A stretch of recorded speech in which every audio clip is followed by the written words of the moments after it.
ఇంగ్లాండ్తో test సిరీస్ను ఓటమితో మొదలుపెట్టిన team India July 2 నుంచి జరగనున్న రెండో టెస్టులో ఎలాగైనా గెలవాలనే పట్టుదలతో ఉంది.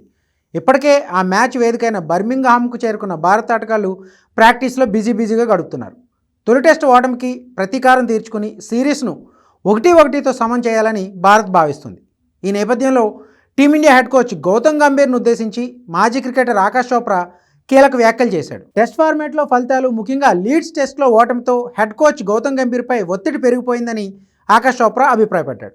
గంభీర్ హెడ్ కోచ్గా బాధ్యతలు చేపట్టాక టెస్టుల్లో భారత జట్టు ప్రదర్శన పేలవంగా మారడాన్ని ఉద్దేశించి అతను ఈ వ్యాఖ్యలు చేశాడు. భారత క్రికెట్లో గెలిచినప్పుడు ప్రశంసలు, ఓడిపోయినప్పుడు విమర్శలు రావడం సహజమేనన్నాడు. అన్నీ అనుకున్నట్టు జరిగి విజయాలు సాధిస్తే జట్టులోని ఆటగాళ్లు, కోచింగ్ స్టాఫ్కు ఆ క్రెడిట్ దక్కుతుందని, కానీ ప్రతికూల ఫలితాలు వస్తే మాత్రం విమర్శలు ఎదుర్కోవాల్సిందేనని చెప్పుకొచ్చాడు. నిజానికి ఇంగ్లాండ్లో తొలి టెస్టు ఓటమికి కెప్టెన్ గిల్ను బాధ్యుడిని చేయకూడదన్నాడు. ఎందుకంటే అతడు కొత్త కెప్టెన్ కాబట్టి కొంచెం టైం ఇవ్వాలని ఆకాష్ చోప్రా వ్యాఖ్యానించాడు.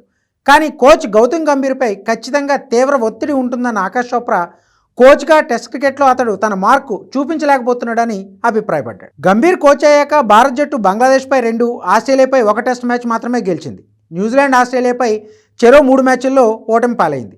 ఇప్పుడు ఇంగ్లాండ్పై కూడా తొలి టెస్టులో ఓడిపోయింది.